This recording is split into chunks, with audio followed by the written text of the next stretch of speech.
for Angela's catchphrase.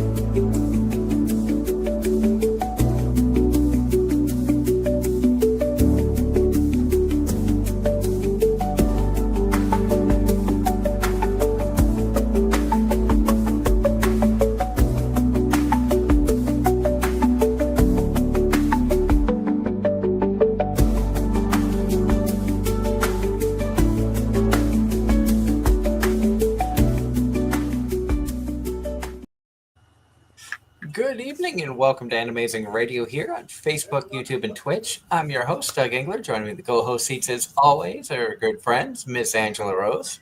Hello, everyone. And Mr. Darren Starling. Who's that? He ain't dead at the moment. Give Yeah. it time, Keywords yet. I said give it time.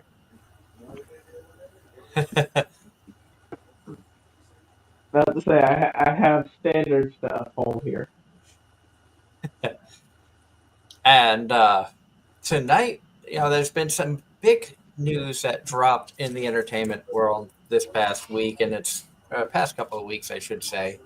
And a lot of it was really brought to light this week in big shakeups. And I touched about it during one of our gaming streams we did last week. But I figured with everybody here, it's something that it'd be interesting to hear everybody's comments and thoughts about the VShojo fuck up.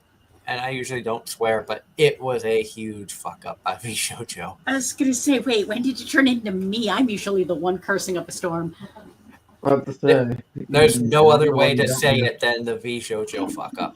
Yeah, correct. But, For those of you who don't know about what happened, I believe it was about a week or so ago, Iron Mouse made a video, who was one of VShojo's former talents, saying that in her video, she states that she found out she is owed a large amount of money for the work that she has done with VShojo and a charity event that she did last year where she raised over $500,000 for the IDF. She had asked VShojo to pay for her since she's unable to do it, which VShojo never paid the charity. Shortly after the announcement was made about all of this, other talent from VShojo company, other VTubers, came out stating they hadn't received payment or they were owed back pay for their time with the company, and that led to a mass exodus by at least, I think, 7 of their top talent. All left the company within hours, it felt like. To which the founder, Gunrun is the nickname that he goes by, admitted to running out of money with the company. And I don't know if it was a malicious thing. I don't know if it was bad bookkeeping. I don't know if it was bad decision making. We're not here to, place blames or anything like that. We have opinions about what happened. Obviously, if you owe people money and you don't pay them, especially when it comes to a charity. I was watching a YouTube channel called Legal Mindset, and one of the earlier videos that he had put out, he was talking about if you owe money to a charity and you don't pay, that is a federal offense that could lead to jail time.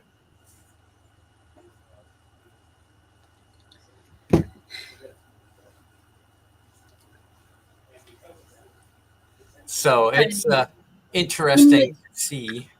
And in the chat, none of your business chiming in with, this stuff was coming down the grapevine for a while. It's just public now. But the rumors were there. It sounds like they put the talent last in accounting. I'm going to admit I haven't done a deep dive into this yet. Just a cursory glance. But it looks like just classic bad management to me. And I kind of commented on this the other night. when it comes to talent agencies like this, you got the upper management, then you got the people running it, and then you got the voice, the actual talent. The people in the upper management and the regular management, they are W-2 employees, and the talent is oftentimes 1099 employees, and generally they are the last of concern because they amount to the least benefits, least, um, I guess, level of importance to an extent through the eyes of a company. And a quote by one of the former VTubers, Kason, who was a part of VShojo, in her interview, one of the comments she made in the interview with the manager, or like the high up at VShojo's Japanese branch, came out with a quote, "Talent first, my ass," which quickly became a meme, as you can see here. Yep. And they claimed to be a talent first company, which, in all rights, it's a great idea. It's a great concept to try to put talent first. But when things get out of hand, you need to know when to step back. And I have seen this not just with VShojo. I've seen it with conventions that try to do too much too quick, don't have the funding, and go under, and it can ruin people. I mean, we've seen that. We've also seen conventions mismanaged to the point of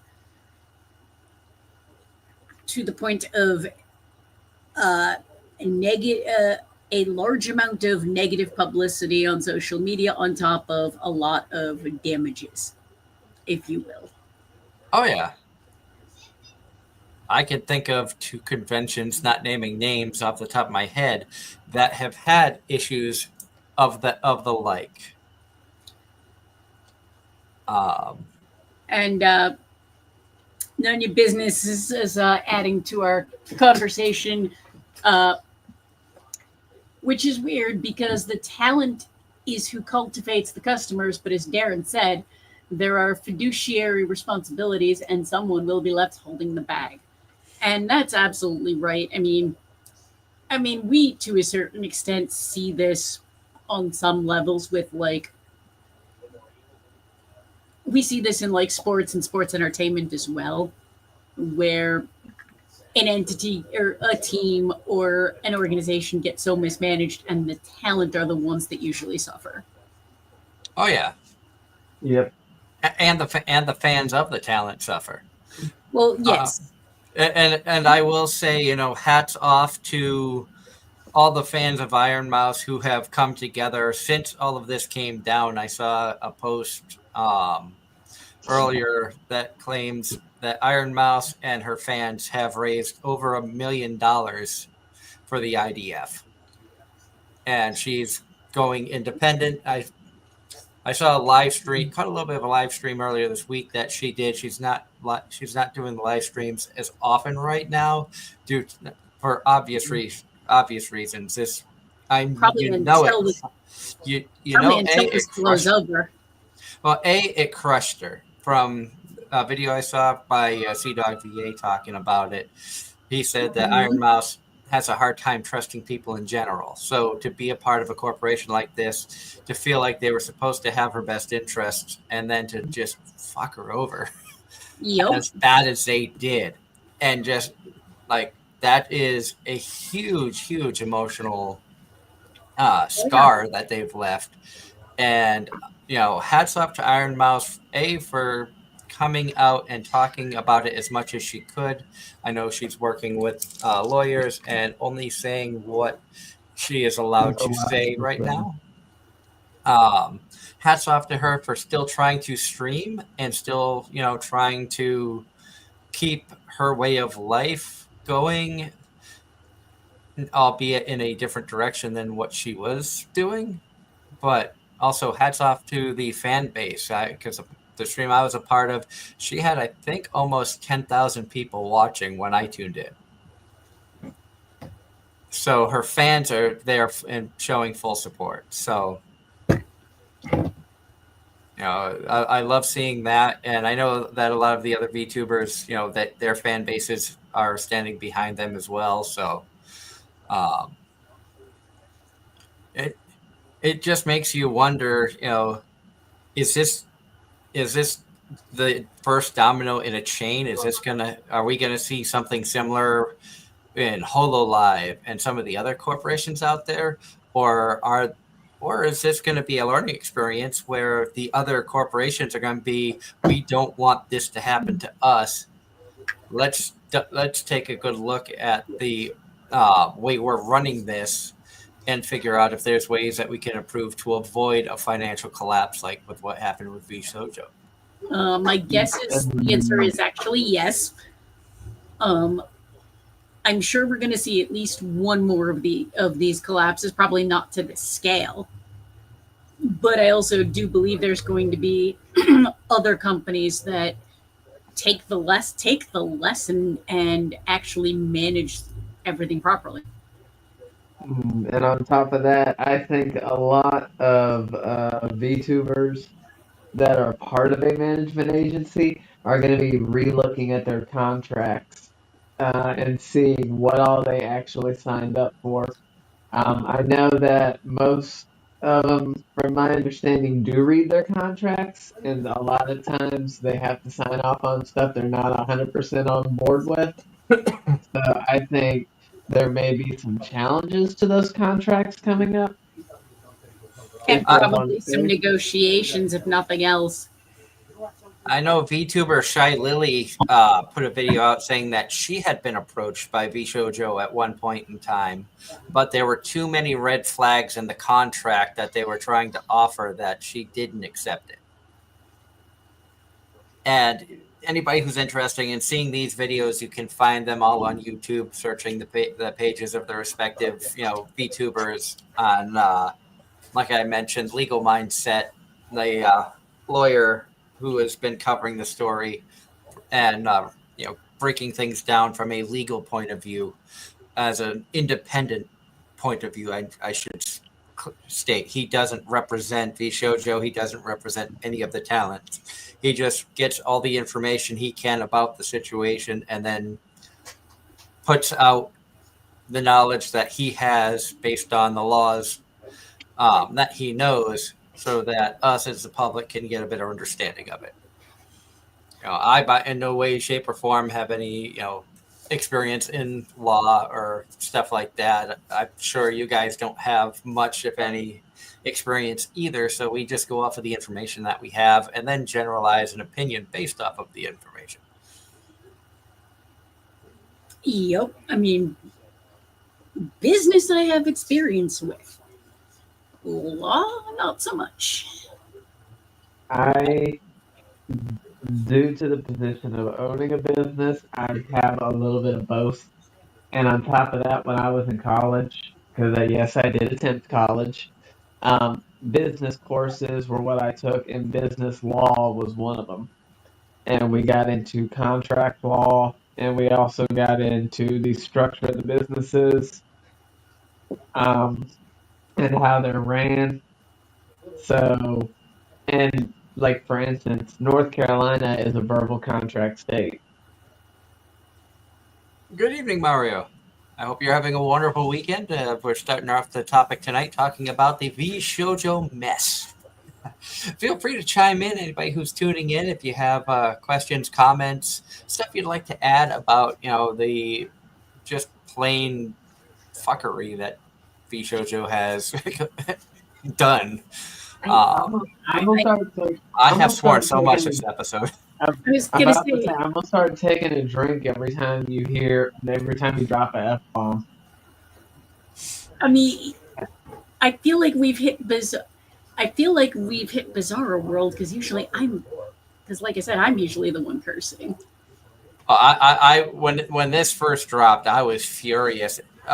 just based because of, you know, I'm a big fan and supporter of Iron Mouse. I've talked about, her on this show many times. People who may not know who she is, um, very talented VTuber who's, life dealt her a crappy hand. She has a lot of health issues. She took up VTubing as a way to try to make friends online, hang out, play video games with people. But due to the fact that she has an immune deficiency disease, she is quarantined to her house. She can't leave. She can't have people over. She can't hang out with friends like we can. She is basically kind of trapped. And I know a lot of times she's felt lonely and things like that. She's spoken about it publicly. And I've seen a lot of the videos. I watch her stream from time to time. and And for Mario, somebody to screw her over like that and to take money from the IDF, a charitable organization that I've seen so many people work so hard to yeah. raise money for. And Mario in the chat, actually perfect segue for this, says it's a mess and disgusting and pure evil, and that's all he's going to say on the matter. And 100% spot on. Hello, John. Good to see you. John Knight says, hello, everyone, and welcome back, Angela. Angela has been gone the last couple of weeks. You had a convention that you were working. I worked a convention last weekend and was downright exhausted by showtime. Which I expected. Yep. And of course, we've done quite a few midweek streams of playing Horse Racing Girls, which I'm sure you would have no interest in other than just coming on and BSing with us about random nonsense. Random nonsense always good, but you are absolutely correct. Horse Racing Girls looked like a gacha game, which... It is a gacha game, but I don't spend the money on it. No, but, It's still entertaining. Yeah, no, and that's exactly that. And Mario's been lurking. Yep. It's always great seeing the active chat. I love seeing everybody coming in. If you're new here, welcome to Anime-Zing Radio. Feel free to ask questions or post comments in the chat. We do monitor it, and we'll bring them up on the stream. And John Knight says, finally got Spy Family Season 1 Part 2 Blu-ray from Amazon. Yay! Yay! Spy Family, fantastic. Very nice. I will use that as a segue. As a bad segue. Doug, are you caught up with Dress Up Darling? Yes, we watched.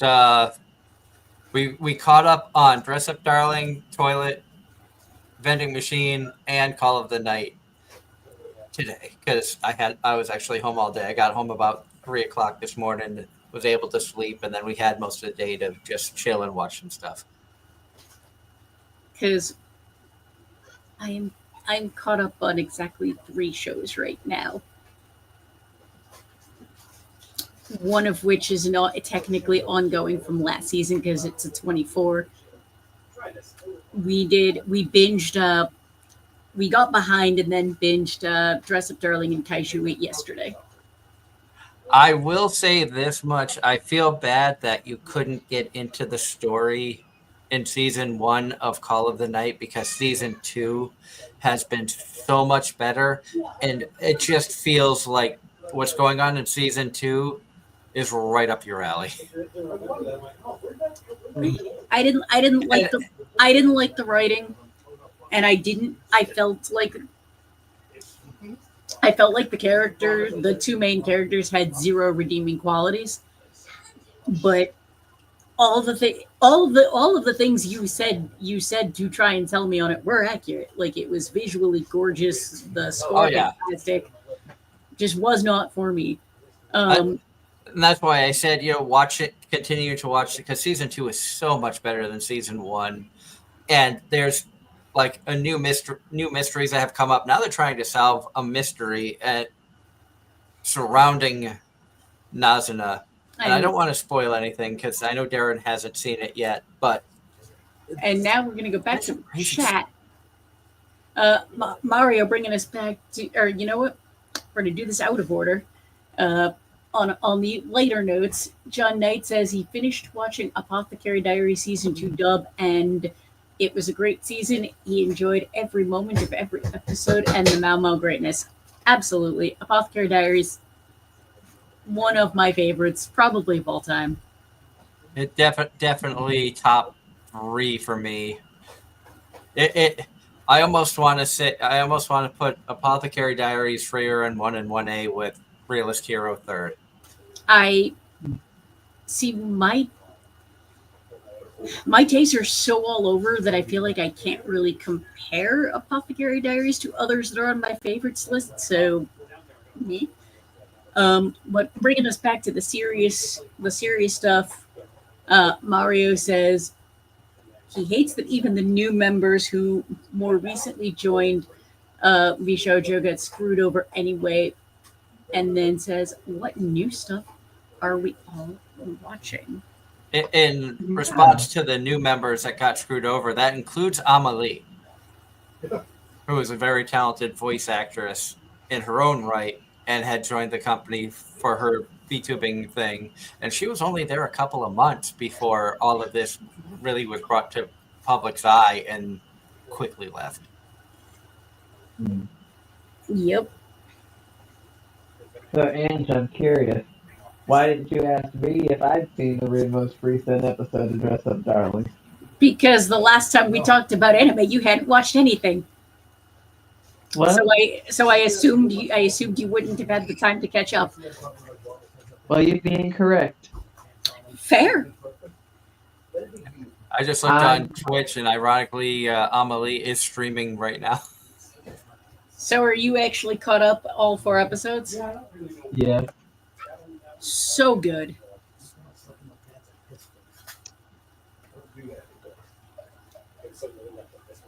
I did watch that. Was that Dress Up Darling? Yeah, Dress Up Darling, and then John Knight in the chat says he finished watching Witch and the Beast and enjoyed it. And if I remember correctly, I watched that. And I enjoyed it, if it's the one I think it is. But now I'm going to go into my anime list and check, because I'm gonna. I think I said this last week too, but I know you weren't here, Angela. But this season's animes have been fantastic, and I know that like we're all watching a lot of season 2s, but I feel like just about all the season 2s that I'm watching are better than the season 1s. And that doesn't always happen. My Dress Up Darling season 2, I think, is better than season 1. Call of the Night is definitely better season 2 than season 1. Season 1 was still really good, but season 2 has been, going really hard. Vending Machine season 2 has been better than season 1, and I know Angela will never watch it, so there's no spoiler there. And Toilet season 2 part 2 has been even better than. I think part 2 is going better than part 1 of season 2. I'm gonna have to be the oddball here. My Dress Up Darling I love, but I don't think it's better than season 1, at least not yet. I'm actually going to agree with that. I'm loving it, don't get me wrong, but I don't know that it's better than season 1. It's not drawing me in the way season 1 did. There's like slight things I'm sensing that, I don't know, it just doesn't pull me in like season 1 did. I can agree with that it's not pulling. It doesn't really pull you in like season 1 does. I think the people who are really enjoying it are already pulled in from season 1. They want to see what happened next. The reason I think it's a little bit better is because you're seeing more character development from Gojo.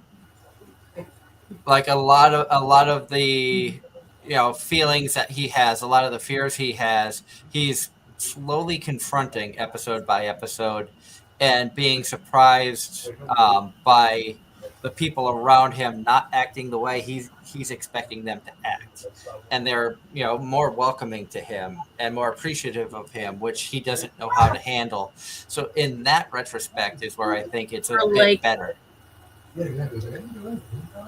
Um, yeah, I don't know. I think that one's going to be a wait and see when it ends. I mean, it could totally derail and fall off the tracks and be a complete total mess by the end of it. But I'm just going off of the 4 episodes I've seen thus far. Yeah, no, I'll give you And that. my friends have basically told me that they read the manga and they said it's good all the way through. So that That's, right there was enough to. I mean, I'm gonna watch it regardless, but I was just saying it did hit like season 1 did. I'm going to go with actually same. Um, And then as far as me, I'm I'm on my 4th show of this season, and I got like 4 more that I definitely want to add. Dress Up Darling is one of them. Shield Hero 4. Um, I did the Fragrant Flower Blooms with Dignity. That has been absolutely adorable. And I was in the middle of catching up on Sakamoto Days when the show started. yep, 'Cause Sakamoto Days. We haven't started yet. I needed I needed some action and entertainment, and plus I needed some Lou. I Yeah. like Lou. Um, yeah, no, I have a list. I ended up binging 3 episodes of Anne Shirley before going out to today. That one it is turning out to be a really good adaptation. Like I could nitpick, but That's what you do best. I could nitpick. There's definitely certain plot points from the books that get ignored. There's other details they changed that kind of annoyed me, but overall, it's fun. It's a girl's coming of age story. It's a reasonably faithful adaptation, and I'm gonna keep watching it. In other words, it would have been better if a lot of our childhood stories would have just been an anime in the first place. Maybe I can't argue with that statement. Um, so we're gonna go back to chat. John Knight says he finished watching Housing Complex C on HBO Max and he thought it was a very interesting horror anime and spot on. I remember watching that when it was new and it was a what in the heck did I just watch horror. Very much a mindfucky anime, and I did enjoy that one. Mario And in the chat says he's currently caught up on season 2 of My Dress Up Darling and says it's so much better. So and he then kind of agrees with me on that. and John Knight's second comment is for you, Darren, that he watched the first 2 episodes of Shield Hero season 4 dub. What you think, John? What you think? And I will say I am behind on a few things. I'm behind on Culture Exchange with Game Center Girl. Behind on Rory Rocks. Yes, I am watching the anime about the girl who wants rocks.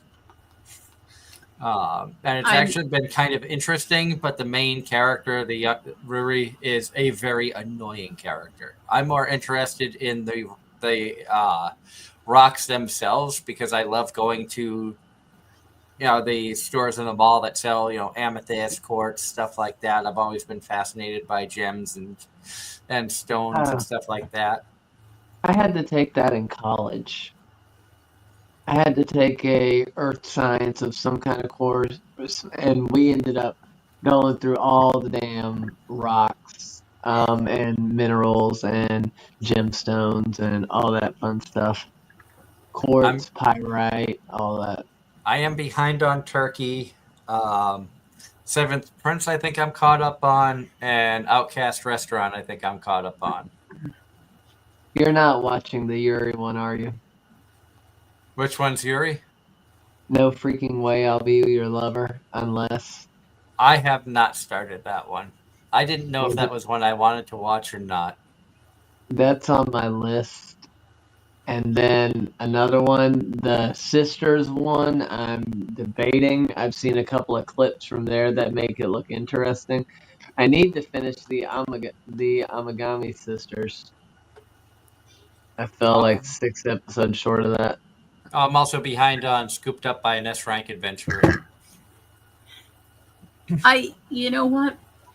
I feel like we've gotten to a point where We know exactly what people are going to watch based off of the title alone. yep, and I feel like some of our regular audience could basically go through the list and pick out at least a couple of shows that each of us are going to watch based on title and keywords alone. Yeah, And even if you took away season 2, 3, 4, whatever, if you cut out any continuing seasons, Yeah. they could still figure stuff out that we would watch. Yep. Which could be a fun game. that could be it. That could be a fun game. Get the chat because I feel like just about any isekai they're gonna say you'd watch it, Doug. Yeah. Any horror or mecha, they're gonna say Angela. Yeah. Any slice of life, they're gonna say Darren. And romance is romance and ecchi. Romance is gonna go Ross too. Romance could go to either Darren or myself, depending. I do enjoy some romance too. I don't think I watch as much as you guys do, but I like the slice of life and some of the romance. And you might like Fragrant Flower. That is that one I'm basically going to wait until it hits Netflix, which I know is in the fall. Oh yeah, I forgot. That and Sakamoto are the two Netflix ones this season, so they're a little hard to find. There are two, and yep, John Knight's actually tacking onto this, tacking onto our ramble, and says if anyone mentions Shonen, that he and I are going to be the ones watching it. Yeah. Yep. Yep. And he also adds that going back to Rising of the Shield Hero, it was a good way to start season 4, and he really missed the characters. Also, like Naofumi's back. And I'm just gonna pretend I know what that's about. Okay, I don't know what it's about. It was an attempt by the people of the kingdom he was visiting to, well, let's just say all the daughters of anyone of the nobles. An aphrodisiac was slipped into his bath, causing all the girls to rush him at once and go crazy. Of course. And Angela, I think that's legal mindset on the TV behind you. Yeah, probably. Because I did in fact look it up and send a link and send my husband a link. The idea was that we would watch it later, but apparently he can't wait. Is it bad? Is it bad? I saw the haircut and the suit, and I'm like, I think that's the lawyer dude. It also might be part of a live stream because that's happening. Well, I'm about to say Roberto does what Roberto does. So. Yep. Indeed. And fun fact about the John Knight's comment earlier about Spy Family. Coming up in 2 weeks, there's going to be a convention not far from me that hopefully I'll have Friday, Saturday, or Sunday off because I want to go and get to meet Bryn April, who is the alternate voice for Anya. I have the Anya piece signed by Megan. When Megan was out for maternity leave, Bryn took over. And the convention I was at last weekend was actually a sci-fi fantasy book convention. But there were also a lot of people that I talked to who love anime. Um, Ended up having an entire conversation with somebody about Attack on Titan. Go figure. And how much you hated the ending. I'm not the only one. There's a lot of people. I think most people hated the ending. I maintain the first 3 seasons is like top 10 worthy. Mm. The end, But bottom 10. In the end, it never really mattered. Pretty much. pretty much. I've become so numb. Mm. Speaking of, I'm going to see them on the 1st. Oh, I'm jealous. Congratulations. My friend Anna really wanted to go see Linkin Park, and so we are going at the Garden on August 1. Within the past year and a half, I've really gotten into Linkin Park's music, and I kind of like the new singer. I haven't listened. I've heard a couple of songs. It's fine. I like their old stuff, but Well, when it comes to bands, many times it's hard to replace the vocalist you heard sing for the first time. and a nice John Knight with the awesome segues here. Speaking of hating, most people stopped watching Rent a Girlfriend because they think Kazuya is annoying. And given that I think this is a show both of you started and didn't finish, I watched the whole episode. Agree, disagree? I watched the first I watched the first season of Rent a Girlfriend. Started season 2, and it just kind of lost me. I'm not going to say it was because Kazuya is annoying or anything like that. It just felt like it felt like he was trying too hard at something you knew he was never going to achieve. And it was almost pitiful to see how much like pain he was putting himself through. I was like, I just can't keep watching this. And then it just felt that it started getting redundant and ridiculous with, a lot of repetition based off of interactions that they were having. And I was like, I'm watching too much other stuff. I'm dropping this.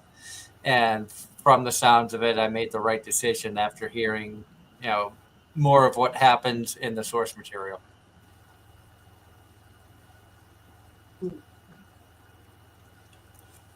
Well, I have to say, the ending of Rent a Girlfriend, the author trolled everybody. That's what I was referring to, because you had told me off air about it. Yeah, no, the author trolled everybody with the ending.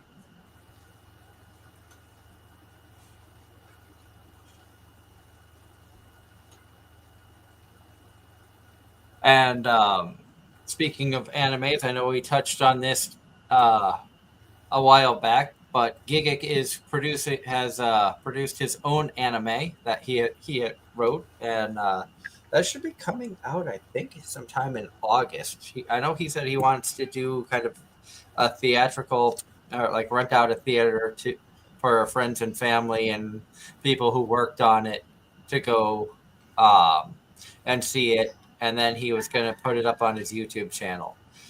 I know he's gotten some high quality actors, voice actors for the show. He said that when he went through the choices of, picking who was going to portray which characters, he didn't want to know any names of them. He strictly wanted to go off of voices and his gut feeling.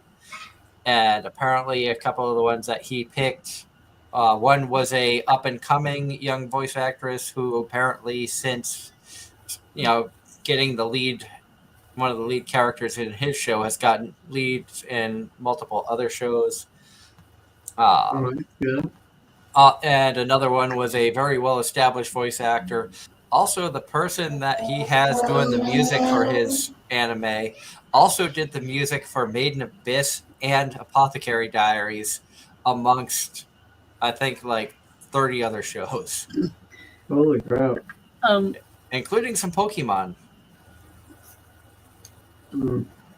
Going back to chat, Mario is chiming in. Rent a Girlfriend is garbage. I'm sorry. Don't be sorry. We do not. We do not judge opinions. And Kevin Penkin is the name of the music producer, the guy who does who's doing music for all of those. But, Uh, but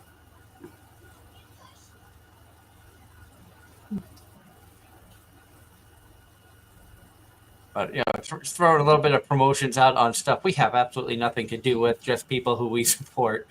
Just what we do here. yep. Yeah. No. We are very vocal. Some of us are very vocal with our opinions.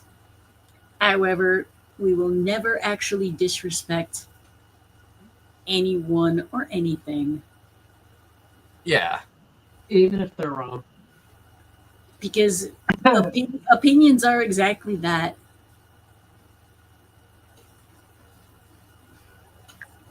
I was joking, by the way, but Yeah, no.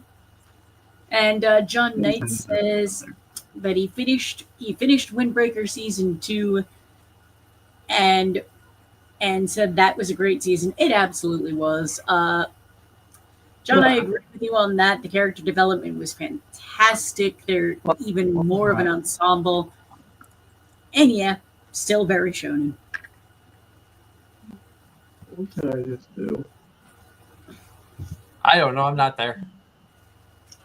Oh, I see what. I ended up liking a Hasman Hotel post by accident because I tossed my phone off to the side. Husband Hotel was good. I It was decent.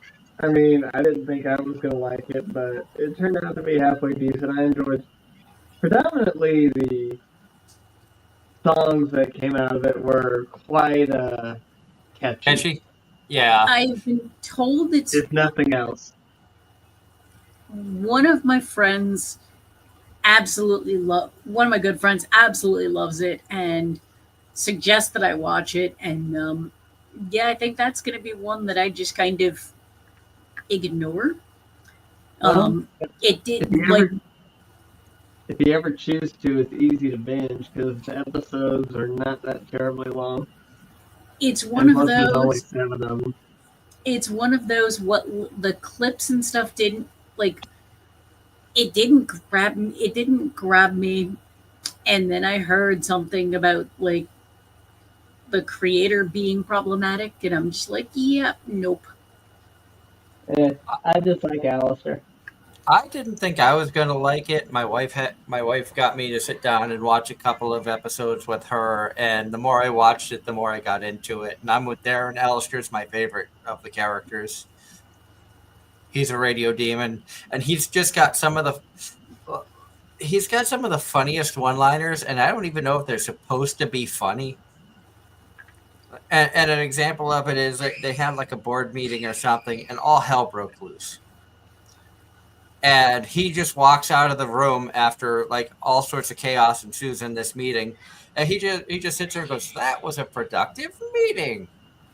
And the way that everything went down, and then that comment, I just started laughing. I don't even know if it was supposed to be funny, but I found it absolutely hysterical. Yep. All hell breaks loose. They declare the meeting's over, and he's like, "That was a productive meeting."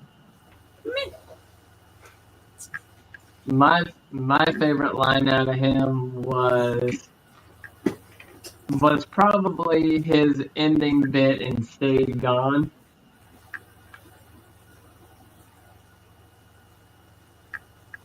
Your status quo will know its race has run. Oh, this will be fun. I also liked Charlie the scene with Charlie's dad when she calls him and he sits there and he's got the rubber duck in his hand and he throws it and he goes, "Take that, depression." I actually bought a shirt that says that. Fun fact: I went to Hershey Park a couple days ago with the family because I actually had time off to go, and I wore the "Take That Depression" shirt. I had 2 or 3 people stop me and compliment the shirt. Mm-hmm. Always good. That's the thing, because who doesn't love an acrobatic, fire-breathing rubber ducky? Exactly. I speaking of Hershey Park, I do want to send condolences out to the family of the 9-year-old boy who died at the park while we were there. We didn't know it happened until the day after, but apparently a 9-year-old boy drowned in the wave pool.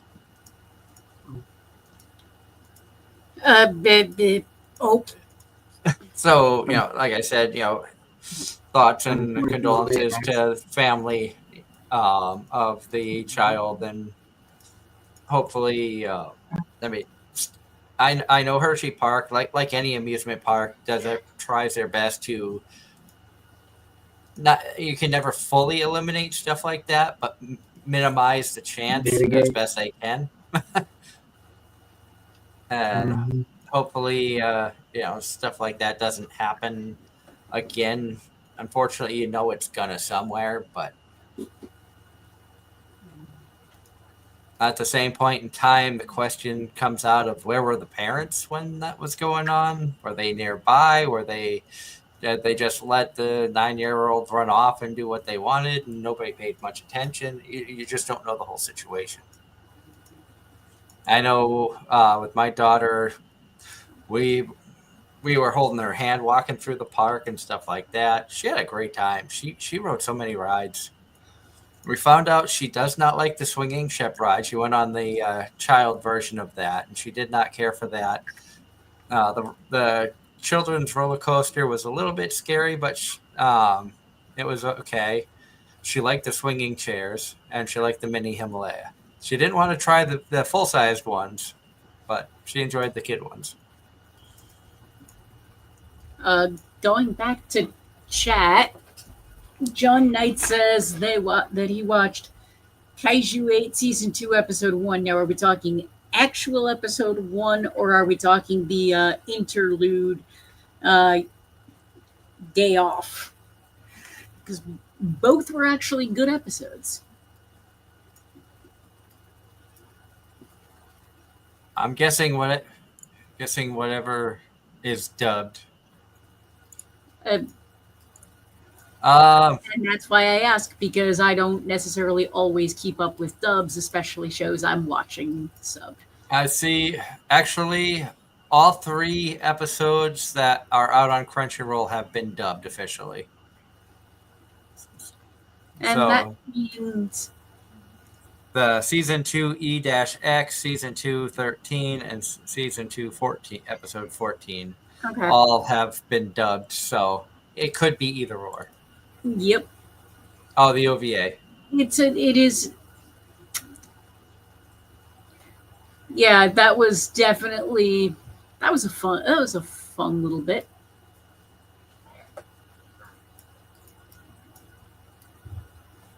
Now, a little bit of a spoiler. I'm curious to ask the question. You said you're caught up on Dress Up Darling, the episode that dropped this week, I have seen 4 episodes of Dress Up Darling. which I believe is what has been put out thus far. What Mhm. is your opinion on the cosplay choice of Marin for the school fair? It's basically Orin High School Host Club. I was thinking something similar, actually. Yeah.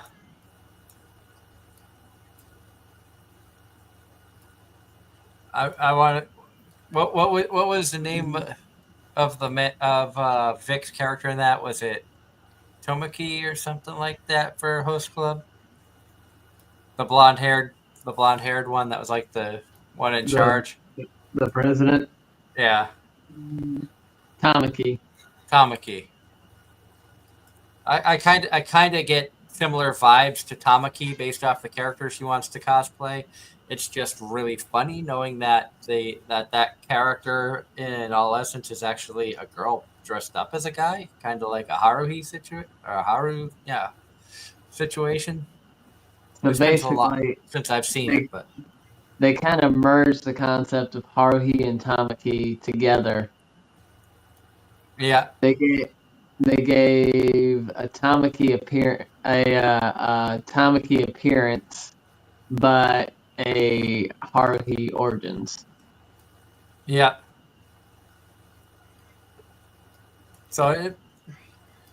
I'm curious to see, what happens there. And if you sit and you watch the like the opening sequence, they go through a bunch of different cosplays that Marin wears. It's like they show four versions of Marin, and then she goes through the first four different outfits she wore in season 2 or in season 1, and then they go to 4 different outfits she wears in season 2. I'm curious about the nun outfit that she wears in one of those. It's like, what's coming up with that one? Mm-hmm. They're I also loved. I think it was episode 1 of season 2 when at the end they're at karaoke and the girl just comes right out and asks Gojo, "Are you and Marin dating?" That yep. was hysterical. Agreed. Oh, Mm-hmm. that was just beautiful. I was like, "Oh, put him on the spot and watch him just crumble." And crumble he did. Yep. And about to say his choice of outfit was It felt very fitting for him, where where he still feels like an outcast, so he tries not to stand out, but stands out more because he's trying not to. Mm-hmm. Yep. I was trying to figure out, were the people at karaoke all new characters, or were they part of a friend group I had forgotten about? I knew about Marin's best friend that was singing, but I didn't know about the rest of them. My guess is it's a pre-existing friend group. That most of which were barely referenced in season 1. I was going to say, because Marin had a group of friends that she hung out with in season 1, but they didn't really put much attention to them. I don't remember any guys as being part of that group, though. That was my main thing. I think the guys kind of came along because the cute girls were there, and they were friendly enough with them that they got invited. Plus, it being a Halloween thing, so I'm guessing like the friend group grew, and they just didn't really focus on that between seasons 1, season 2. I don't know if something happened in the source material that explains it better. A lot of times you don't get everything that's in the light novel. You don't always see in the anime. Realist Hero, perfect example of that. I got so much more information from Realist Hero that the anime actually makes even more sense. Mm-hmm. And the first 4 volumes of the light novel basically covered the entire anime. I need to find volume 5. It's backordered everywhere. And John, to answer John's comment in the chat, yes, that is on my list. I haven't started it yet. There's too much. Togen Enki? Yep. And what is that one? Action fantasy mythology shonen are the tags. I believe it's one of the higher rated shows this season, right? Score 7.06. Never mind. I was thinking of a different show. But basically, from the looks of it, it looks like a shonen based loosely on mythology, and so yeah, that one appealed to me. You know, it's kind of funny. There's 2 shows that base heavily on mythology. Well, one you've already started, the other one you haven't started, and probably never will. Doug, any guesses? You already know the first one, I mean, and she has started that one. Any idea what the second one is?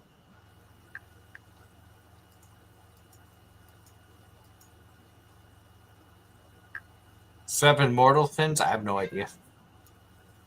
No. Is it wrong to pick up girls in a dungeon? Think about it. And True. Yeah. the title alone is why I won't watch it. Not gonna lie. And the funniest part about it is it wrong to pick up girls in a dungeon is the title of it, but you look at it and he really does. He had one girl that he had his sights set on for the first couple of seasons, and then Vine came in like season 3 or 4, and otherwise you really don't see any like potential love interests. Granted, he picks up Lily Ruka as a support character, but you don't really see him pursuing her as a romantic interest. Just Eins Wallenstein at 1st, and then it's like the girls just kind of find him. Yep, especially to my understanding, seasons 4 and 5. And I mean, you already know that one particular goddess had her eye on him the whole time. Yeah. But somehow he ended up with the annoying Hestia. Which, speaking of which, I saw kind of a spoiler clip from the 5th season, and come to find out, Hestia isn't the minor god we all thought she was. If you look into actual mythology, she's actually one of the stronger Greek gods. Interesting. Yep. The goddess of the hearth.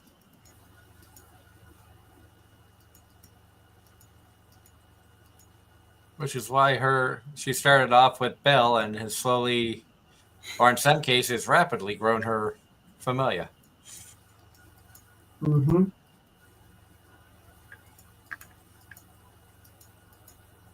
And the other one, of course, being DXD. Of course.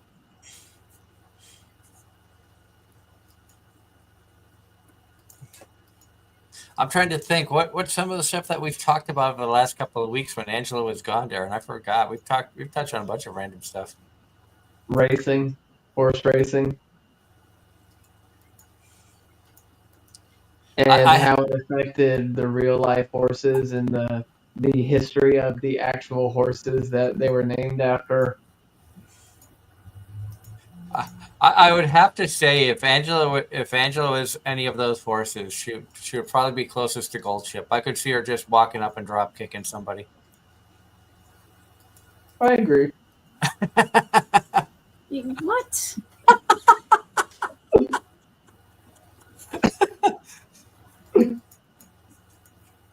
Have you seen the videos, Ange, of Goldship whenever she wins a race? No. And John Knight's laughing with you guys in the chat. Too bad Ross ain't here. He'd really be laying it on you. I don't doubt it.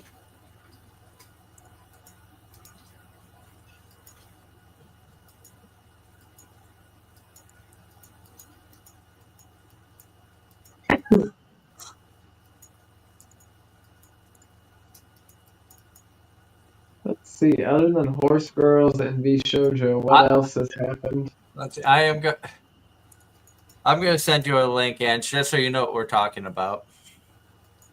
And apparently, Goldship was based off a real horse that had a meltdown during a race, cost bettors millions of dollars. Of freaking course. I want to see your reaction when you watch this. Do you want me to do this now? Yeah, I want to see. Yeah. I want to see a live reaction. Okay, send the link. Opening Facebook. Or put it on screen. I'm sure we wouldn't get DMCA for this. Yeah, I could probably do that. Well,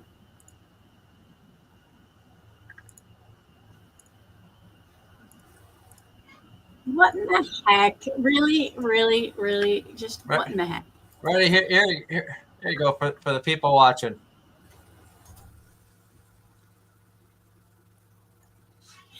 So when Gold Ship wins a race, that's what she does. Not all of them, but it's. I did a career with Gold Ship on the computer, and my wife was sitting on the couch, and I didn't know that was going to happen. And she just comes up. I looked at my wife and said, "This horse just drop kicked me." Just ran up and drop kicked me. What the hell? Mario in the chat says all of them are based off of real horses. So all of the girls that you can get and use, you are their trainer. They are all based off of real horses. There are some names in there that are just fill-ins that you don't really see. You'll see here or there throughout, like through smaller races. But when you get to the major ones, it's all the major horse girls that you've seen that you may have seen in any of the 4 seasons of the anime Uma Musume that have come out. I like the fact that they included Oguri Cap and Tamamo Cross from Cinderella Grey, which was the most recent Uma Musume to come out. Mm-hmm. And it has done a very good job of revitalizing the sport of horse racing, because everyone knows once you bring something to weebs' attention, they're not going to let it go, especially in the form of cute anime girls. And if there's a way that they can support their favorites, if their favorite is still alive, I know in a case like Silent Suzuka, the actual horse had to be put down due to the fact that it broke its leg during a race, which is why in the anime, Silent Suzuka came up limping during a major race that she was leading, because it happened in real life. But Haru Urara has received thousands of tons of grain from fans who have donated it to the stable where the horse resides, even though the horse, when it was actively racing, was entered in over 80 races and never won a single one. Because of the anime girl that portrays her, or portrays the horse, she has become beloved by many weebs out there.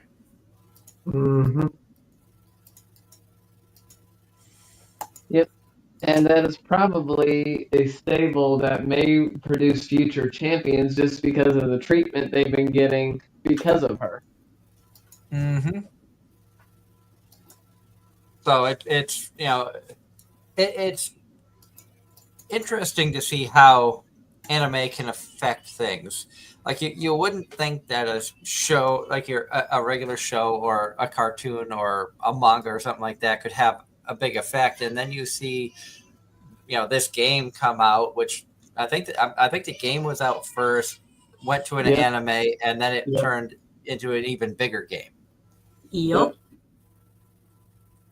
And all of that has just turned into, like, every streamer you watch has either talked about or has played it. I've seen C-Dog V8 play it. I've seen I've seen Joey, the anime man, talk about it.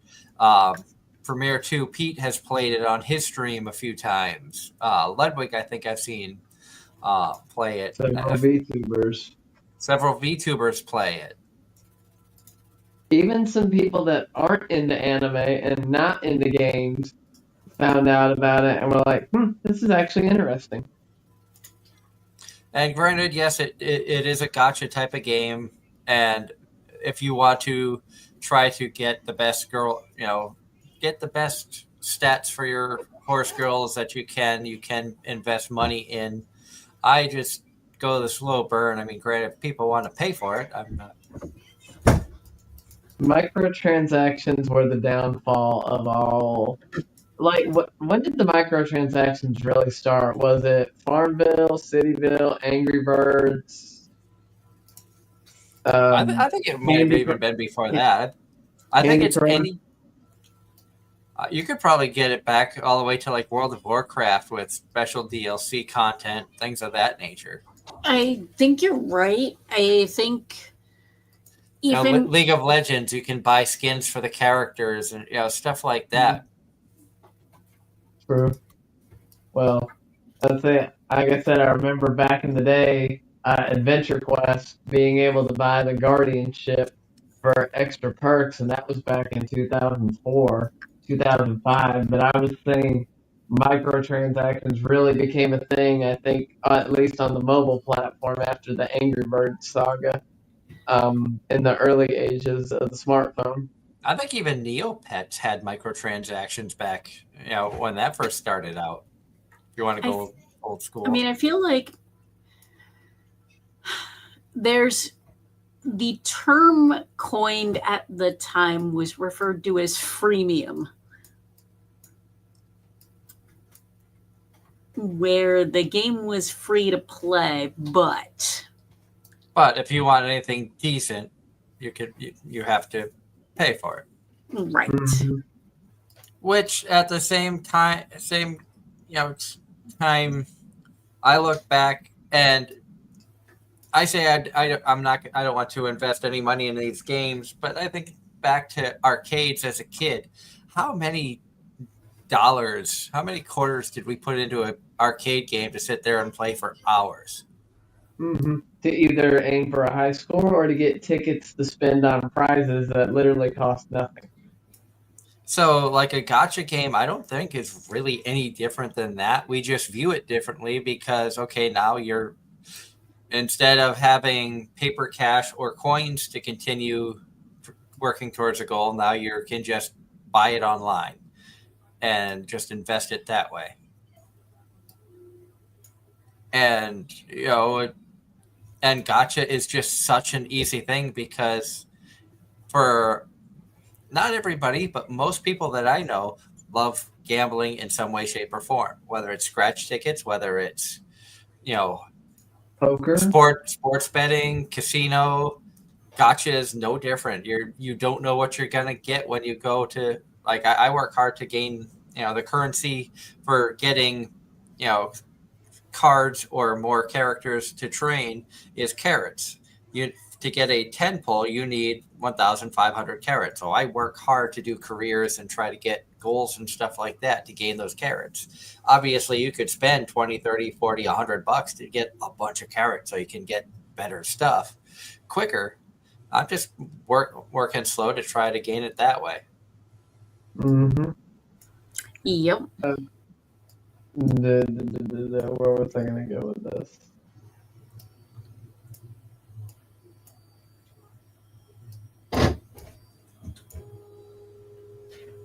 I mean, we see it with everything in games now. You can go to the malls and find gacha machines at the malls where spin the handle and you could get one of 5 mystery figures.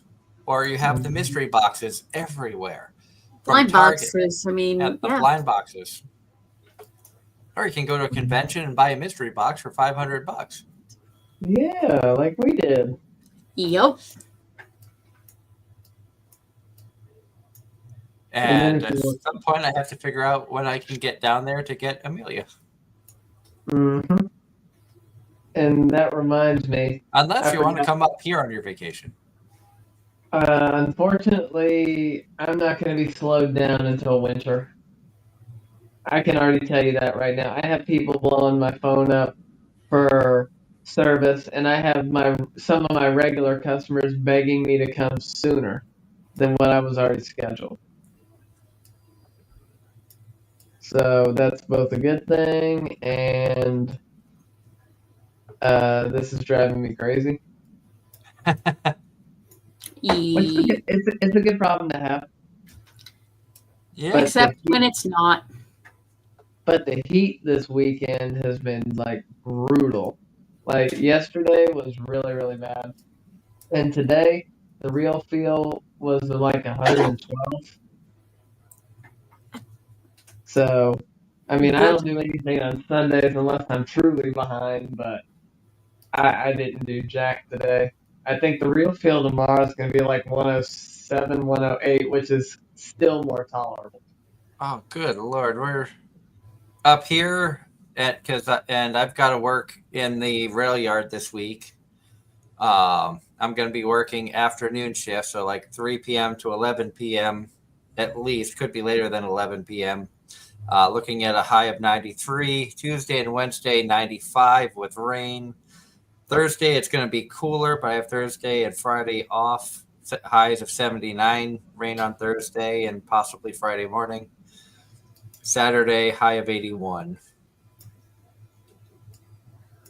Yeah, Saturday's a high at 80 here. They said we could potentially get a cold front of sorts next week, but it is definitely got hot. Good evening, Spike Bebop. Great to see you in the chat. Thank you for joining us tonight. He says, how was everyone's weekend with everything happening? Mine was crazy with work, but that's nothing new. I was at the Red Sox game earlier today. I was at the house because due to labor being high, I got let go early, which was fine by me. And I was debating on going to GalaxyCon this weekend, but unfortunately, I did not see the point in paying $90 for a single day entry. Oh, heck with that. That's just BS. And if I'd have gone today, it would have been $70 for a single day entry, and the convention only lasted until 6 o'clock. Now, if they had had better panels yesterday, I would have considered it. But unfortunately, they had almost no panels that were of any interest to me at all. The only reason I would have gone was to have been to browse the vendor hall to see if they had any more t-shirts or sweatshirts for what I wanted. Because I've come to the decision that, and actually, I don't remember if I've shown everybody, but when it comes to figures from DXD, I will be buying them directly from Japan from now on because, as Angela witnessed at conventions, they are ridiculously overpriced for no reason, just because they are hard to come by.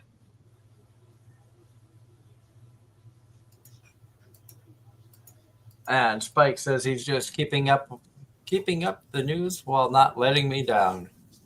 Ross says, sorry I'm late. It's great to see you, Ross. Glad that you had a good time at your parents. And he says he saw Happy Gilmore too today with the family.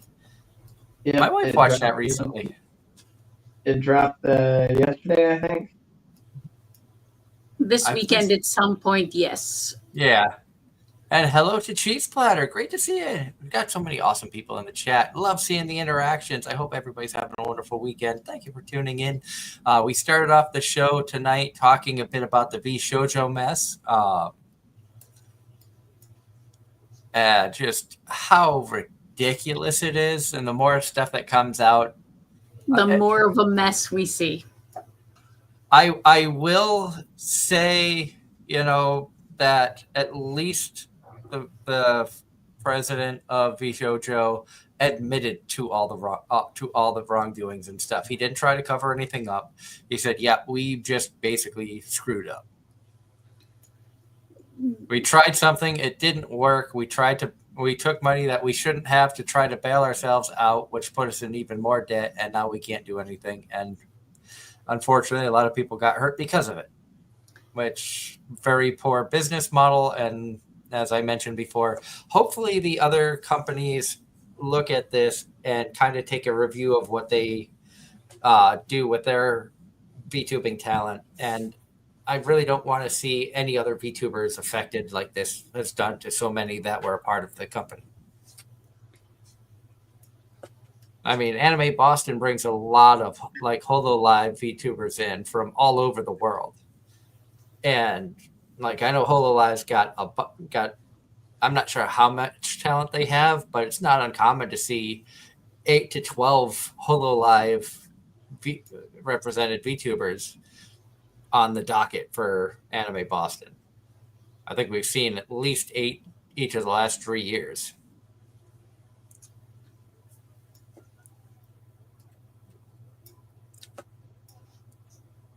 after that, we jumped into talking about some of the shows and stuff that we've been watching and keeping up on. All of us are caught Or up on not. My Dress, or not. All of us are caught up on My Dress Up Darling. All of us are enjoying season 2. And yes, I'm largely poking fun at myself there because this season I'm the one that's most behind.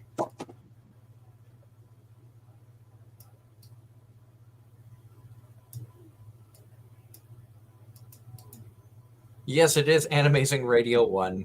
I had made another one with Anime-Zing Radio on it, and then forgot the login stuff, so I wasn't able to access it. So I had to create a different account. So I had to put the one after it.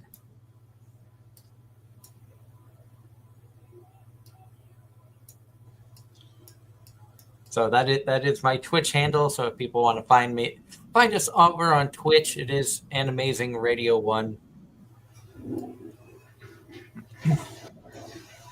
That reminds me. One of my neighbors slash customers asked about our thing the other day, and I forgot to send him our Twitch because he said he'll just get into random stuff while he'll binge YouTube for a while, and then next thing you know, he's binging streamers' content on Twitch or whatnot. None of our stuff really, I think, gets saved to our Twitch account. We just go live, I think, and then shortly after it eventually is deleted. So the YouTube is the way to go if they want to follow any of our past shows. Yeah. Plus, we also get like bonus content from conventions and stuff that's a YouTube only. So like press conferences and stuff that we've been lucky enough to have from conventions like Kineticon, Anime Boston, Katsu.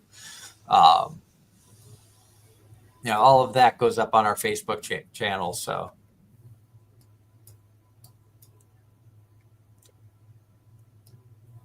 And I know you're talking about ridiculous prices for GalaxyCon down your way. The convention I'm looking at going to, not this weekend coming up, but next weekend. It's called Liberty Comic Con. You're looking at Friday is $25 to get in. Saturday is $35. Sunday is $30. So if I can go one of the 3 days, the most I'm looking to get in is $35, which is very reasonable. It's not a huge convention like a GalaxyCon, so I think that's part of why it's more reasonable prices. Autographs will probably run around $40, $45, depending on, like what I normally get is just a picture signed or something like that. With Bryn, I kind of want to bring my Show by Rock art book because she is the voice of Cyan from Plasmagica, the main band from the first season of Show by Rock. But I kind of also want to get her to sign the Anya piece too. So I might, if I have the money, I might splurge to get 2. Because how cool would it be to have Megan Shipman and Bryn April's signature on an Anya piece? Since they both have done Anya's voice on the English side. Mm.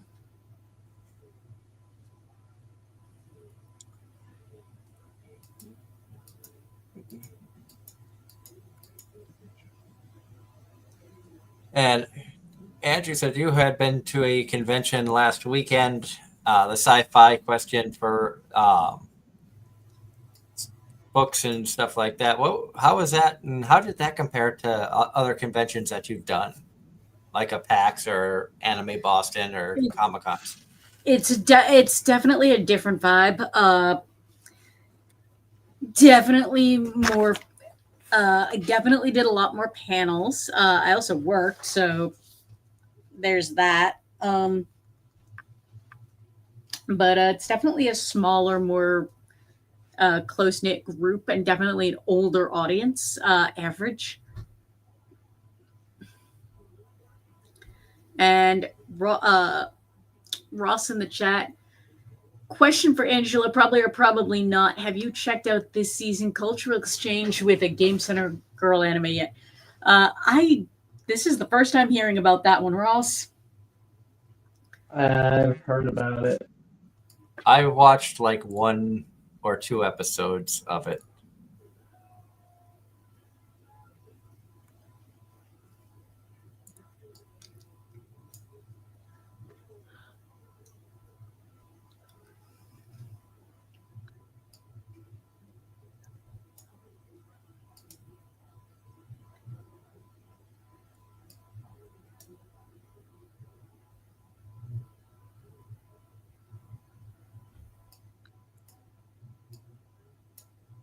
It seems that it's a bit on the interesting side. The culture exchange with a game center girl. Like I said, I saw the first. I think I watched the first episode.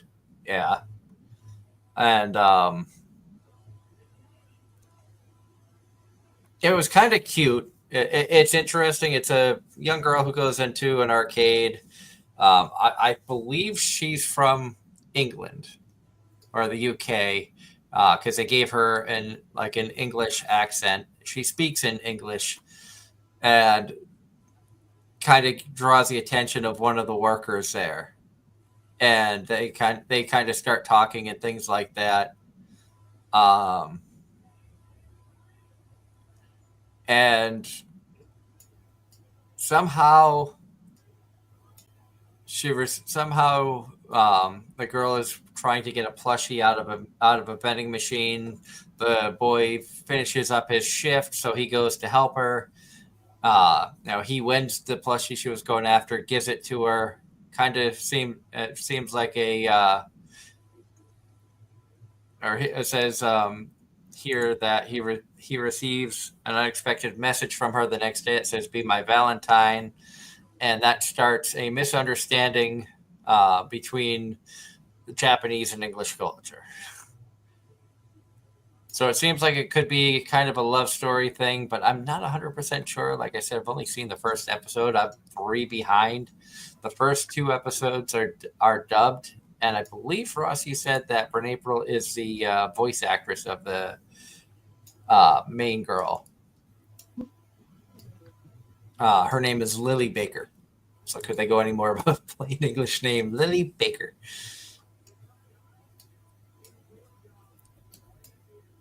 And yes, he did. See, I do pay attention sometimes. Actually, I pay attention a lot. It's just retaining the information. I'm getting old. My memory sucks. You're not old. That's why a lot of times it's like, okay, I got to write stuff down. So I remember, okay, I saw something. Where did I see it? Your shiny object syndrome is strong. Yup. I don't know what you're talking about. I'm calling shenanigans on that. It's not like I have anime figures around me everywhere where I can just look and be like, oh look, there's Freerun. Oh look, there's. I own exactly 3 anime figures. And one of them is sitting on top of the book. One of them is sitting on top of the book, and all 3 of them were gifts.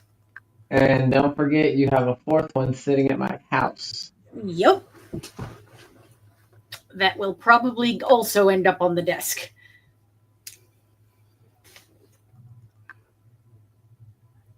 And Sally Amaki, the voice of Carol from Tomo-chan as a girl, is the voice of Lily Baker in the Japanese doing English language at the same time.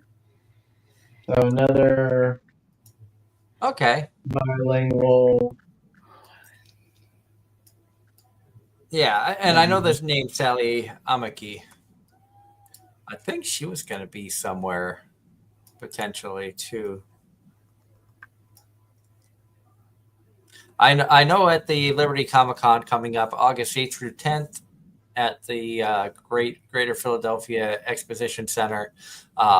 Voice acting, they have 10 listed here, and they have some pretty good names, including Dallas Reed, Jill Harris, Sarah Williams, Austin Tyndall, Aaron Roberts, Bryn April, Jenny Yokoburi, Regan Murdoch, Ryan Colt Levy, and Mark Hildreth.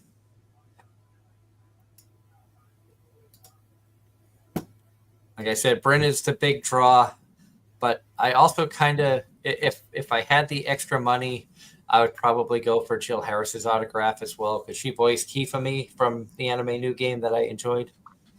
And I actually have a figure of Hifumi.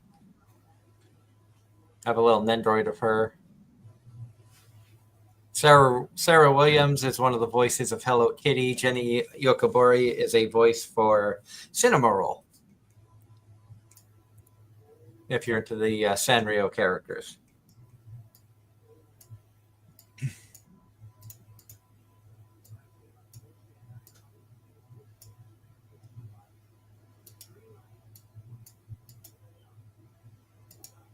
Arkansas Comic Con. I will look that up now, Ross.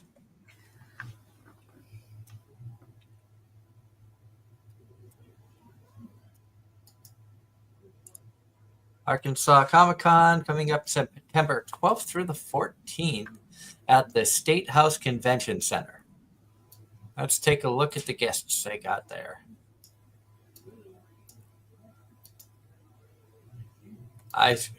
Anime-wise, I see Yuri Lowenthal, Tara Platt, Johnny Young Bosch, David Mantranga, Brian Drummond, Jeremy Lee, Kate Higgins.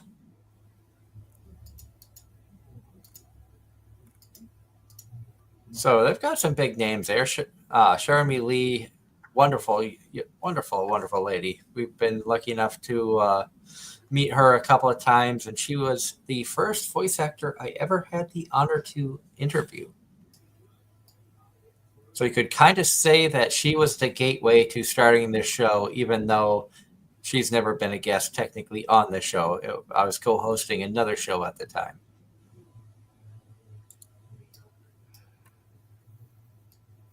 And fun fact from the chat, John Knight says, today is Felicia and Jell's birthday. Voice of Toru in My Hero Academia, Emi Yusa in Devil is a Part-Timer, Yuma Amino in High School DxD, and Georgie and Miss Kobayashi's Dragon Maid. So happy birthday, Felicia and Jell. She's also been a guest on the show in the past.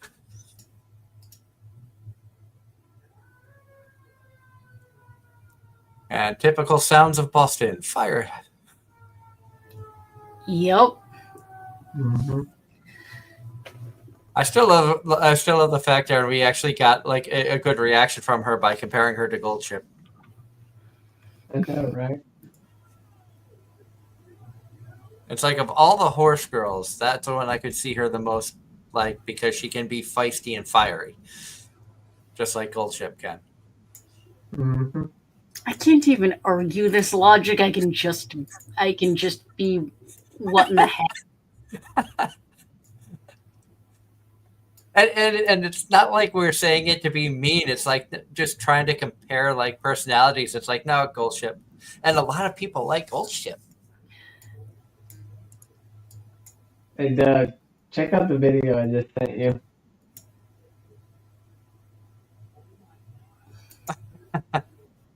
What have you done? It gets better. Just keep watching.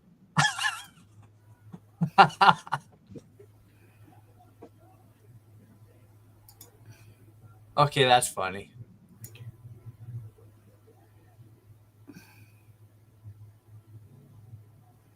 So it's just it's Goldship doing a bunch of other random stuff that in the game that I didn't even know she did. Okay. Everything from shooting like having one of those t-shirt cannons, shooting them in the air and smacking you over the head with it, and it's just really funny. Ross in the chat says Daiwa Scarlet is his favorite girl, which we know very well. Mm-hmm. Well, of all the horse girls, I will agree she's probably the cutest of the bunch. And Mario says Doug is about to manifest train girls at this rate. No, that's already been done. If you look hard, you don't even have to search hard. Somebody has made anime girls based off of American railroads or North American railroads. You can find an NS girl, you can find a CSX girl, you can find a Union Pacific girl. Like, it's already been done. Yes, for real. Why am I not bloody surprised?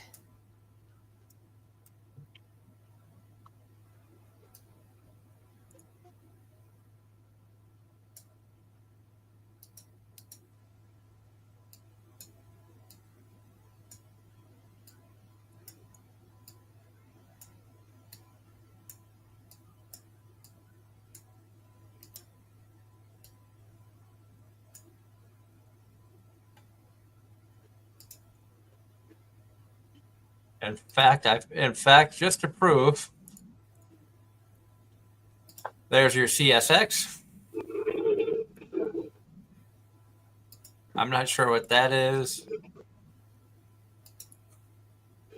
Santa Fe.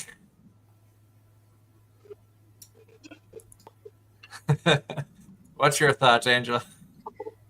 But why? Because Don't people forget, have too much time on their hands. don't forget, we had ship girls, we had airplane themed girls, we had the tank girls.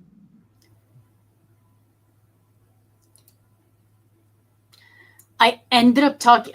Speaking of, I ended up talking to somebody about uh, girls in Panzer.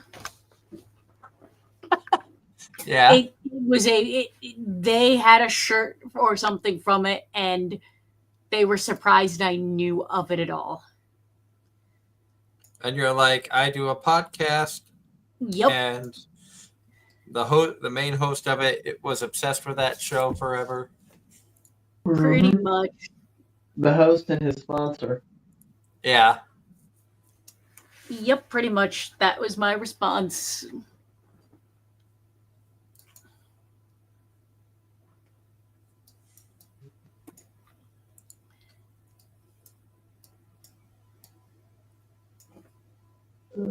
Give it time, Mario. Mario says now we just need CPU and GPU girls. Give it I time. feel like that It's probably already been done. I feel like that exists already somewhere. Just wait. I'm waiting for the car companies. And I think they've already had like the fast food girls too, fast food anime girls, like somebody representing McDonald's and Wendy's. Of course, Wendy's was the first one to really get an anime-esque art to them. And then you had companies like Domino's that made anime-themed pizzas with their Tsundere pizza. And you know, I keep forgetting, but Jimmy John's isn't just an American company. There's other locations over the world. And the Korean and Japanese commercials for it are hilarious. Japanese commercials in general are really funny. If you take the time to sit and watch, like you don't even know what they're trying to sell, just watching the commercial, you're like, what in the hell are they doing? And You don't yes, figure it out until the last second. I don't know what this is in reference to, but Mario says, "Yup, that is a thing." That being said, I believe it was Chris Broad, aka Broad in Japan. It might have been a different Japanese YouTuber or YouTuber in Japan that I follow, but there was a whole set about Japanese TV and Japanese commercials. Well, Japanese game shows were off the hinge too. Yup. One of my favorite shows back in the day was, and it only got 2 seasons, sadly, was I Survived the Japanese Game Show that debuted the same year Wipeout did. And unfortunately, it was not popular enough of a show for them to really keep it. But imagine taking 12 Americans to Japan to participate in a Japanese-themed game show. That sounds like it would be fun to watch. There was There was 2 seasons of it. I mean, and then the winning team got rewarded by something fun in Japan, and the other team got hit with a punishment.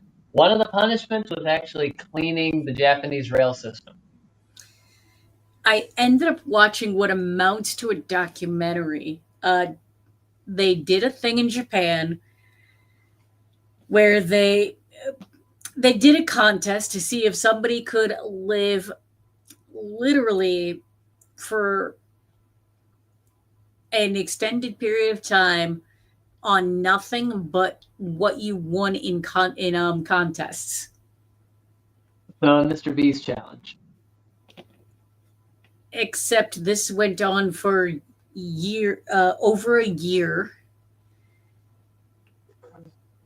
and the guy was from Fukushima. And once he had definitely some mental trauma as a result of the things he was forced to do um, while doing that show, because it would, of course, obviously the whole thing was 24/7 recorded. But yeah, that was very, very interesting.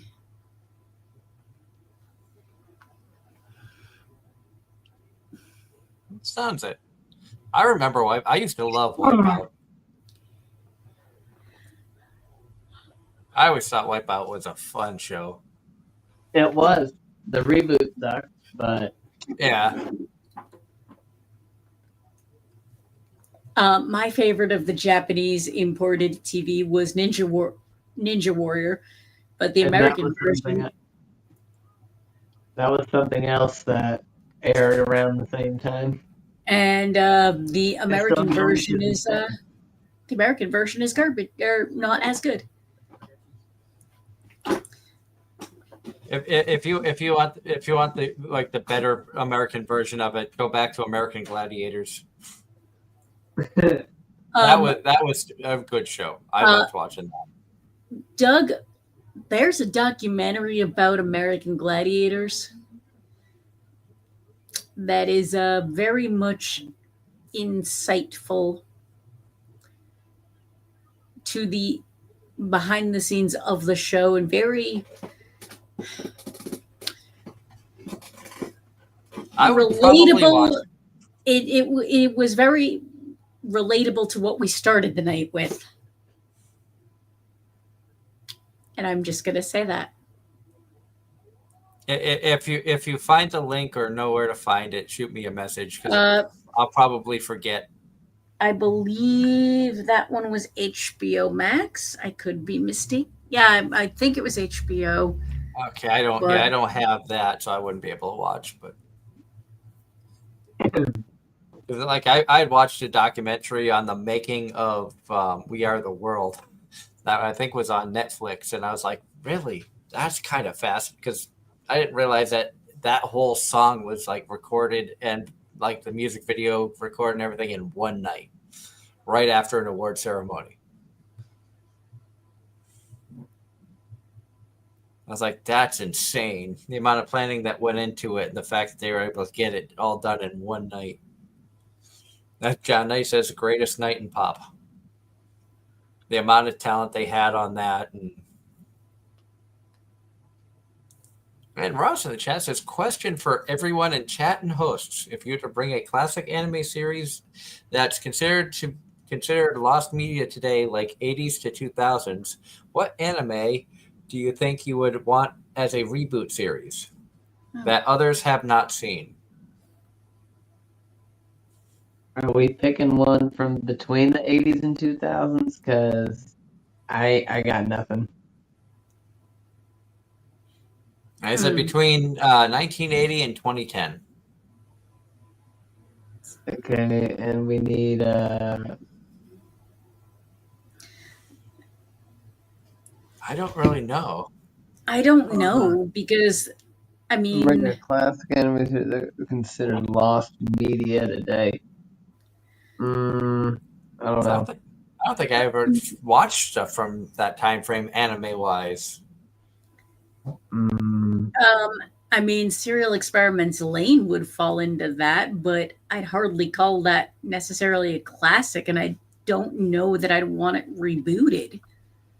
Elfen Lied falls into that, ironically, because that was one of the older shows. But I mean, it would be interesting to see it rebooted, because it did deviate from the source material a little bit. Would Tenchi Muyo fall into that category? I would think so. What about? Here you go, Darren. Here you go, Darren. Excel Saga. Never watched. Soul Eater would fall into that too, because that was 2008. Soul Eater was good. Mario says Mongol Knights. I've never even heard of Mongol Knights. I don't know that one. Something you consider a hidden gem. Chrome Shelled Regios was a favorite of mine. Yeah, no, I mean, Golden Boy. No one can redo focus, focus, focus, focus, focus, focus, focus, focus. Or was it steady? Life's a study, and I love the research. That was like the most random anime. You're watching like the first 5 episodes. It's only 6 episodes long. If you're out there haven't heard of it or haven't seen it, it's only 6 episodes long. The first 5 episodes are the most random crap. Just like every episode's its own thing, and then the 6th episode ties everything together. And it's quirky. It's like it's classic like 90s, early 2000s animation. There's some pervertedness in there or fan servicey stuff, but there's a lot of comedy and a lot of stupidity, and it was just a very, very entertaining watch, and something that my friends and I, and even my wife and I, still quote to this day lines from that. And I saw a shake of the head from Angela when I mentioned Golden Boy. Yep. Have you seen that one? No, but You've heard enough about it that you don't want to see it? I'm just going to leave it as I'm not surprised that's something you enjoyed. That was also very early on in my anime watching, when I was watching, things like Rosario Vampire and Girls Bravo and stuff like that. Mario says Golden Boy. Ross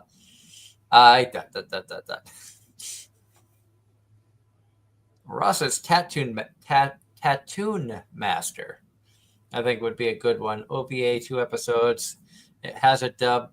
Could have had more. Don't remember the years. For Darren, could always bring back Kiss X Sis. Yes, I love that series actually. I mean, you watched all the OVAs for that, right? I don't remember if I've seen everything for it or not. I know I've seen like the series. Okay, well there was like 8 or 9 OVAs that kind of continued the series after that. I don't think I've seen them.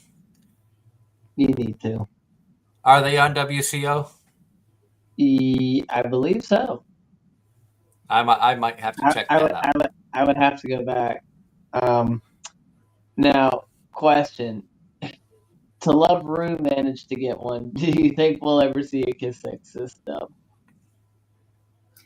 Mario No. says I've too old and never seen Wedding Peach. Maybe reboot that one. And Ange wants nothing to do with that conversation. Actually, if you want to go a little bit more wholesome, something that Angela might have enjoyed, Please Teacher and Please Twins were actually really good shows. And they're on my list. They were not harem animes. They were not isekais. They were just very good slice of life, very entertaining animes. In fact, one of my favorite characters early on in anime was Karin from Please Twins. Let's see. She had the green hair. Shuffle was the 2008 anime as well, I believe. But that one was kind of done correctly. So that one was fantastic. You think that would be an Ange show or not?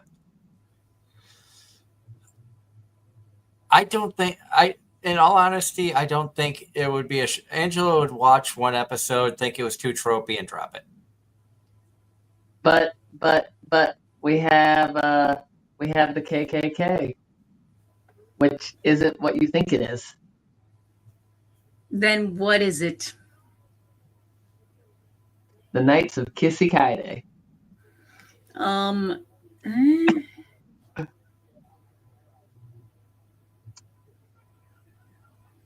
That's literally how they said it. The Knights of Kisikaide, otherwise known as the KKK, not the guys with the sheets.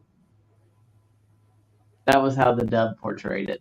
Because that was one of the shows I actually watched dub because that was one of my first anime, period. Ross says, okay, let me make this a little more challenging. Choose a older, bad anime that should get a better fixed reboot. I'll go first. Aiken. Agreed. Agreed. That series was god awful. Oh my god. I think it's the lowest rated series I ever gave a rating to. The manga I heard was decent, but the anime just ugh. It is an embarrassment to women as a whole. I'm trying to think back. Was Eon Flux considered an anime? Never heard of it. yes, it depends on who you ask. Because I've heard it in anime talks, and I've heard it not. I've heard people say it's not anime. I remember it on MTV back in the it was 80s, put out 90s. it was put out by MTV in the 90s, early 2000s. And It was just a really, really weird show. yeah, that's a really good way to put it. Let's do a reboot of that. Can't be any worse than Pop Team Epic. And it's just like, I'm not touching that one either.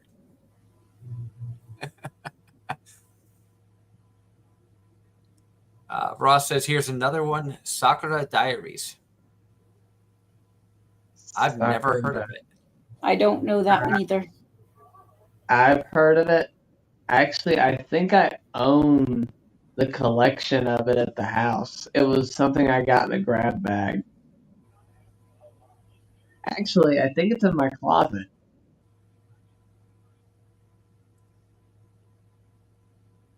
You know, now you got me wanting to actually look for it. Give me a sec. Don't do it. It's a trap.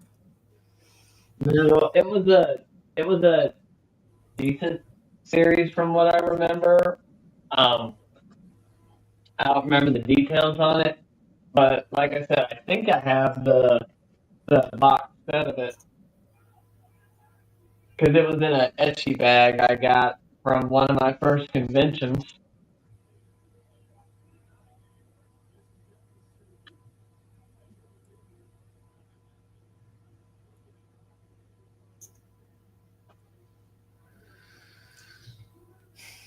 But I can't really think of anything else from that time frame.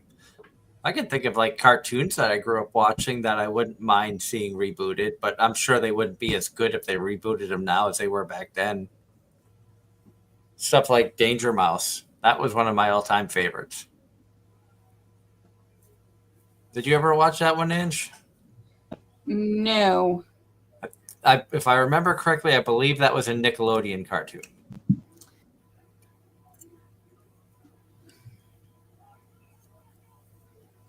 I want to look that up now. Oh, I found the first etchy figure I ever got out of that same grab bag.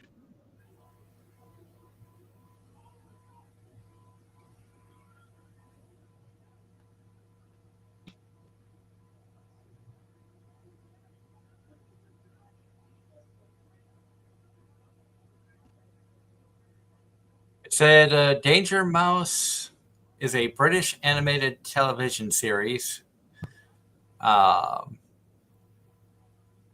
It originally ran from September 28th, 1981 to March 19th, 1992 on the ITV network.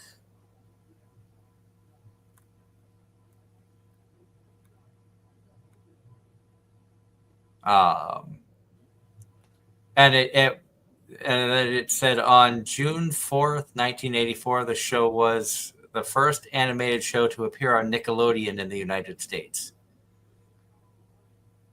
And quickly became the second most popular show on the channel after You Can't Do That on Television, which I also watched.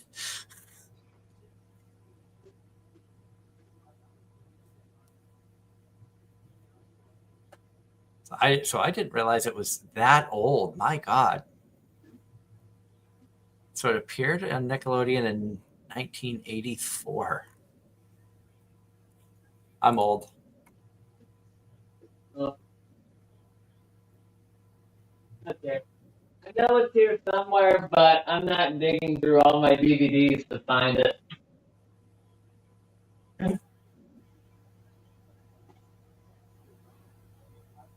And then Ross says, here's a weird, terrible, older OVA. One and nothing happened in the anime. The title doesn't mean anything. It was called, and Doug can look it up, it was called A Very Private Lesson.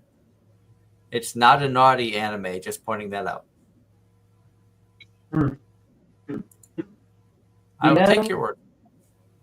As controversial as this would be, there is one show I would be curious to have seen adapted all the way. Even though it got the shaft because of the contents of the show and got turned into a 3-episode OVA series. What show is that? The ever so controversial Aki Sora. In solitude where we are least alone.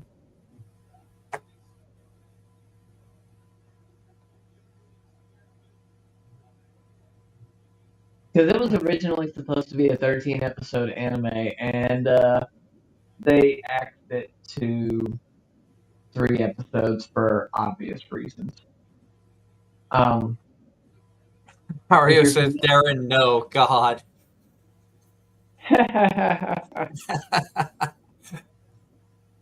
So Mario knows what you're talking about. But Mario, have you actually read the manga for that? Because that went way further.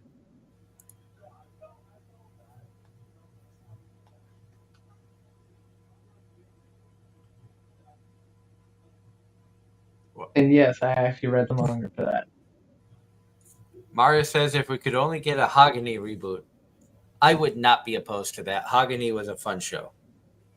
Agreed. Here's one I wish they would have finished dubbing. Sergeant Frog. Ooh. I wish they would have continued dubbing that beyond what they did, because I know in Japanese it continues a lot more episodes than what you get from the English dub side. Oh, here's one, Doug. Do you remember Sekirei? I do remember Sekirei. That cliffhanger they left us on for season 2. And then never dropped to season 2. And 3. You got any that come to mind, Ange? No, I'm at the point of nope, I got nothing. Interspecies reviewers, it would have been nice if they could have continued that. Well, they still may, you never know. I thought Sentai, and this isn't just throwing stuff out. I thought Sentai was going to pick up the rights to that to continue the dubbing of it. But I mean, did anyone do a redo of Healer? I don't remember. I'm not sure.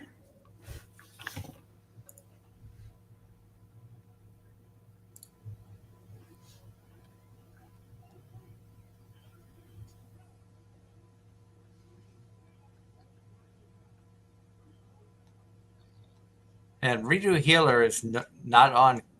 What that was a Crunchyroll title for a while, wasn't it? No. Oh no.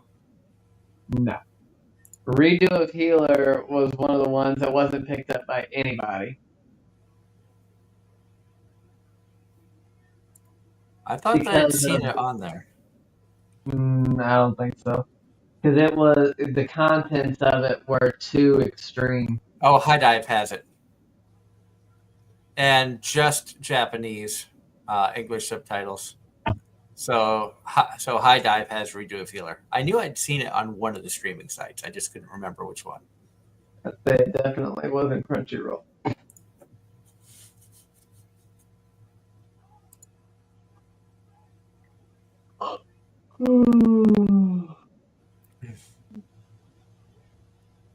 And Mario says, High Dive, scratch that.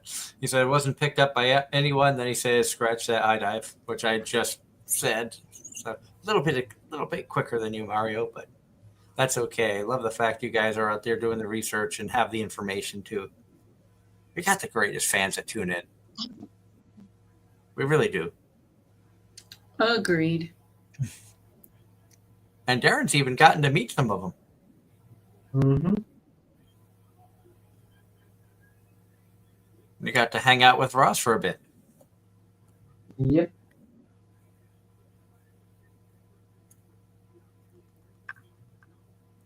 John Knight says, today is National Chicken Finger Day. Interesting. Don't speak chicken to me. Gobble, gobble, gobble. Oh, that's turkey. Exactly.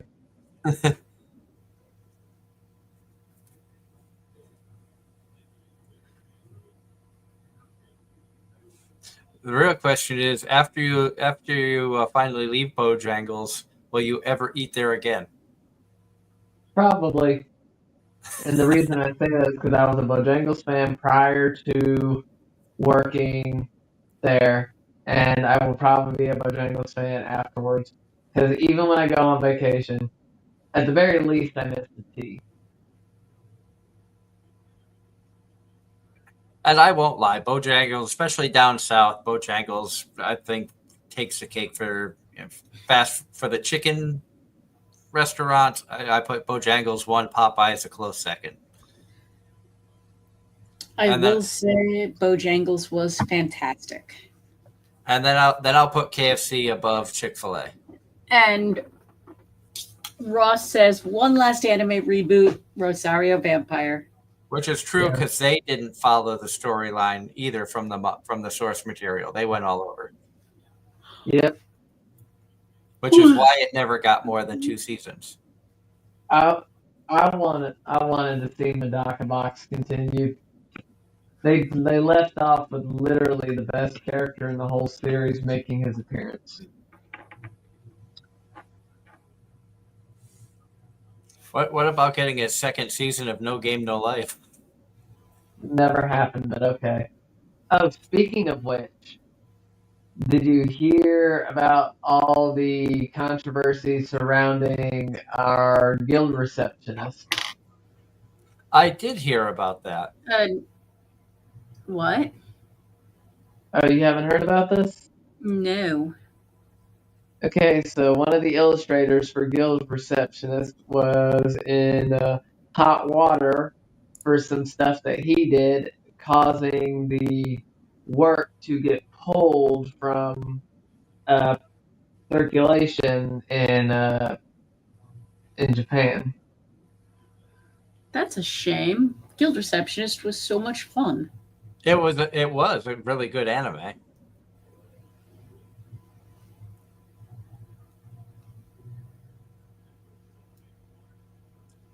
Oh, and in regards to a message you had sent me a few days ago, Ross, it's now been made public that Union Pacific and Norfolk Southern are in merger talks. Which should not happen, if you want my opinion. So there's a chance that the company I work for could change hands. We need season 2 of Cat Planet Cuties and My Bride is a Mermaid. Cat Planet Cuties? Okay. Yeah, I wouldn't say no to Cat Planet Cuties. My Bride is a Mermaid. I remember watching it. I don't remember much about it. But the clock is going off, signaling that it is the end of our show. I want to thank everybody for tuning in tonight. Thank you for listening to us banter on, and sorry about my potty mouth to start the show. Let's be real. Let's throw everybody off whack by dropping F-bombs to start the show. Angela didn't know what to say. Nope. She was like, wait, what? I'm the one that can't control the language, not you.